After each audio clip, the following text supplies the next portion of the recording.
Story is told about John Wesley, who was the founder of the Methodists.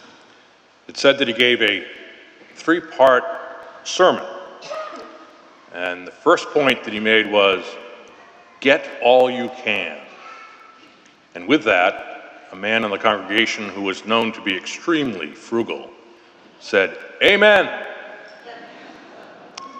Then Wesley went on to say that the second point is, keep all you can. The same man says again, Amen. Then the preacher said, the third and final point is, give all you can.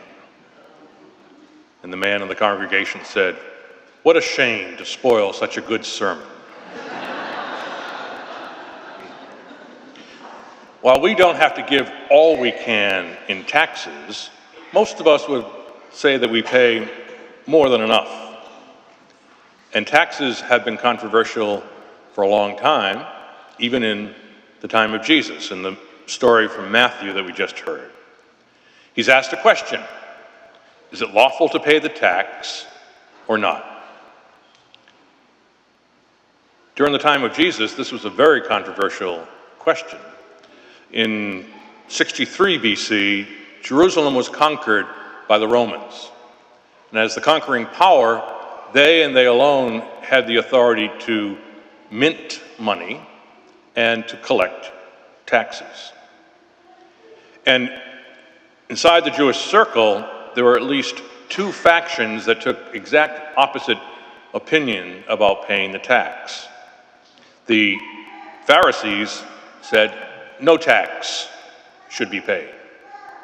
And this other party, called the Herodians, said yes, it was lawful to pay the tax. So this little group comes together trying to entrap Jesus. If he says, yes, pay the tax, the Pharisees will be upset. If he says no, the Herodians would take offense. The clever reply that Jesus comes up with is not an either-or situation, but a both-and response. Yes, you needed to pay the tax to the emperor, but you also have to give God his proper due. Ends with that famous saying in the old translation, render unto Caesar the things that are Caesar's, and to God the things that are God's.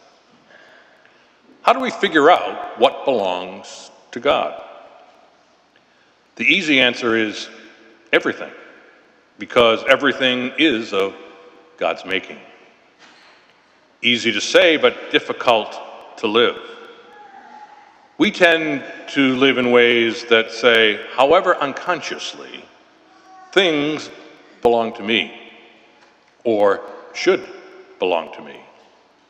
My needs, my wants, my desires are often placed before all others. We can spend time and money gathering so many toys that we neglect the needs of others. And yet there is a part of us that comes out with the opposite, where we are a giving person and society. We often see that in times of natural disasters, when there's a hurricane or a tornado or an earthquake. People reach out to try to assist those who are hurting and in need. But we also have it on a pretty regular basis, even in our own parish, when every week hundreds of volunteers help to keep the food pantry in action, or the thrift shop. It's a reminder, even here in the local community, that there is a lot of good in people. Let's see this week how we might respond to Wesley's third point and give all that we can.